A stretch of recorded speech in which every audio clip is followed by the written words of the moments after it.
After another 100-hour work week, I finally checked my phone. It was flooded with unauthorized login attempts from Russia.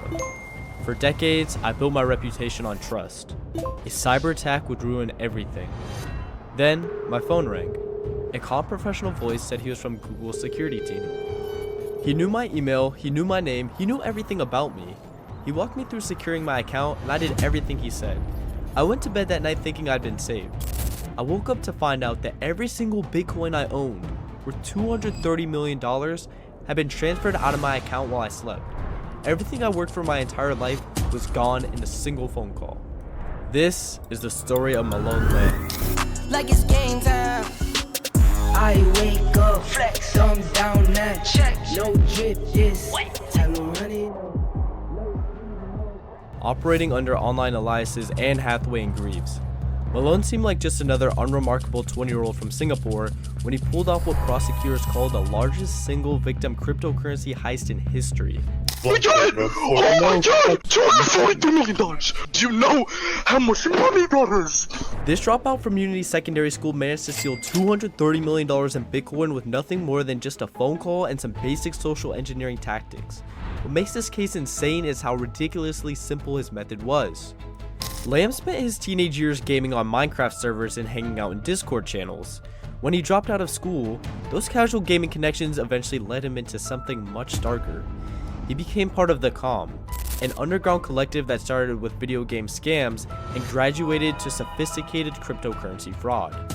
When Lam arrived in the United States in October 2023, he had big plans. He split his time between Miami and Los Angeles while orchestrating what prosecutors now describe as a racketeering conspiracy involving over $260 million in stolen cryptocurrency. But the big heist happened on August 18, 2024. The victim was a creditor of the trading firm Genesis Global Capital, who had received distributions through the Gemini Earn program just days before the attack. This person had substantial crypto holdings that Lam's crew identified through blockchain explorers like Etherscan and social media research. The attack started with what looked like a routine security alert. A co-conspirator, known only as Swag, triggered an unauthorized Google account access notification on the victim's devices. Then, the victim's phone rang. Now, how did he do this? Well, Malone used a Google Forms template, and because Google Forms is hosted on Google servers, the email and URL wasn't at all suspicious, despite Lam's malicious template. Once the victim entered their credentials into the form, Lam had access to their entire Google account. But that was just the beginning. Next came remote access software called AnyDesk. Lam explained that to fully secure the account and check for any unauthorized cryptocurrency transactions, they needed to examine the victim's computer directly using remote desktop protocol. While AnyDesk and remote desktop protocol are often used by IT support professionals, they can also be used by hackers to obtain remote access to the victim's device. The victim, already trusting what they believed was legitimate tech support, granted screen sharing access without hesitation. During that screen sharing session, Lam guided the victim through what appeared to be security checks. In reality, he was walking them through the process of restoring their cryptocurrency wallet. This action leaked the private keys needed to authorize Bitcoin transactions and backed up wallet files to a cloud storage account that Lam could access. The final piece was two-factor authentication.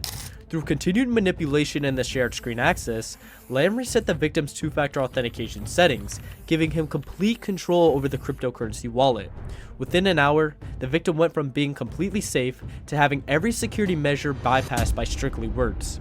He had 1,000 gates to keep people like Lam out, but gave Lam all 1,000 keys.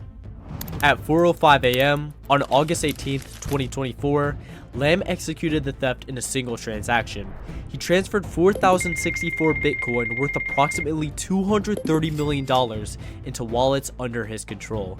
Two additional smaller transactions followed within hours, bringing the total theft to over 4,100 Bitcoin. A teenager who spent his previous days on Minecraft playing Cosmic PvP now had $250 million in one crypto wallet.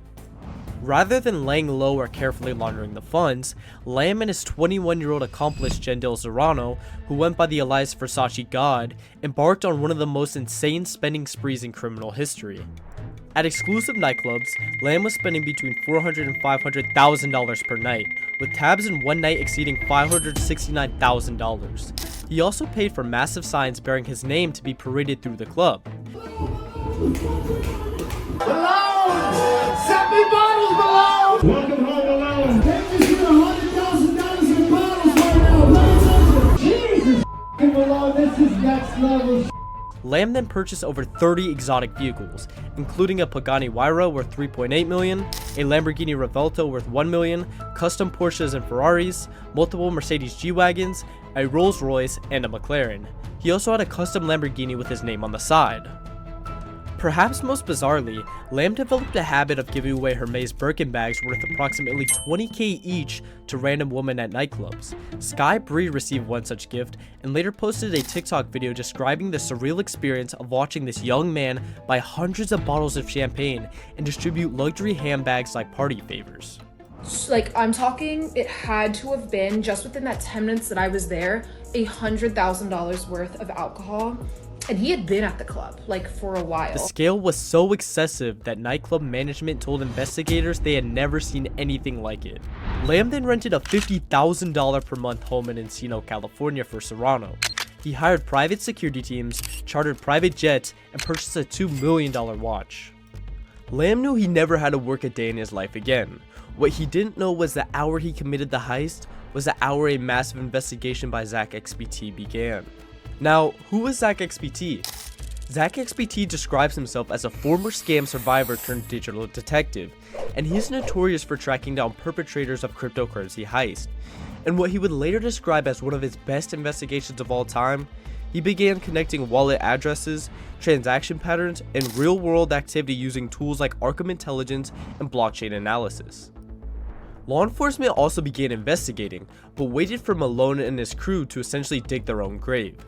This occurred when Serrano forgot to activate his VPN while depositing $29 million worth of stolen funds into TradeOgre.com. This exchange was something called a non-KYC exchange. KYC stands for Know Your Customer and is used by major cryptocurrency exchanges to verify the identity of their users. A non-KYC is perfect as it doesn't require this information. But the privacy benefits of a non-KYC exchange went out the window because the leaked IP address led directly to his internet service provider. His internet service provider had his name, address, and number all on file, which is all law enforcement needed. Now, Lam was running a criminal enterprise, and with that came resources.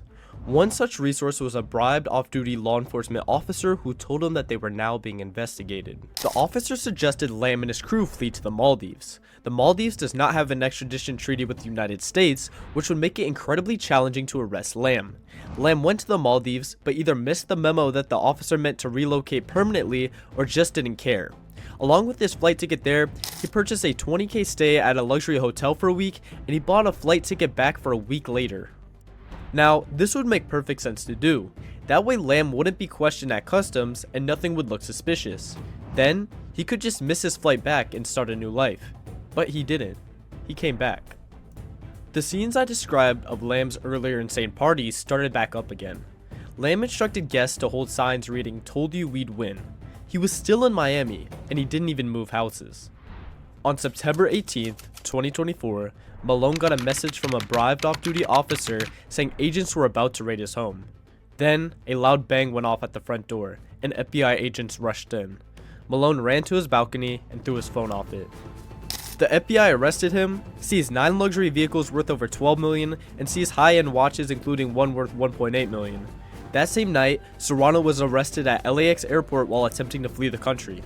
The aftermath revealed the true scope of the operation. Prosecutors eventually charged 17 individuals in a sweeping RICO conspiracy.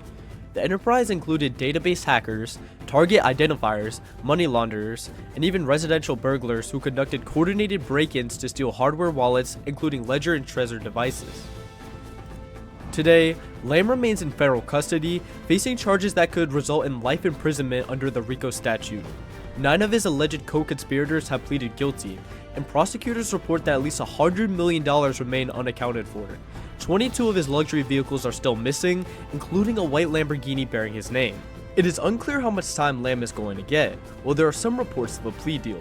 I personally think it all depends on the terms of the plea deal, but what's more interesting to me is where all that missing money is. There's a good chance that they never find some of the millions that are missing, and Lam, possibly decades later, gets out of jail as a millionaire. To this day, there are threat actors who do the exact same thing Lam did, or something very similar, and are incredibly successful. These threat actors have limited technical knowledge, but are incredibly good at social engineering, which makes them so dangerous. This case serves as proof that the most dangerous criminals aren't necessarily the most technically sophisticated. Sometimes, they're simply the ones who understand that the weakest link in any security system is human nature itself. You can put up as many gates as you want, but that's never going to protect you when you give the criminal all the keys. I hope you enjoyed this video, and it would mean the world to me if you liked the video and subscribed. I make videos about everything ranging from cyber criminals to government-backed hackers, all the way into deep web investigations and ethical hacking tutorials. Thank you for watching, and I hope you have a great day.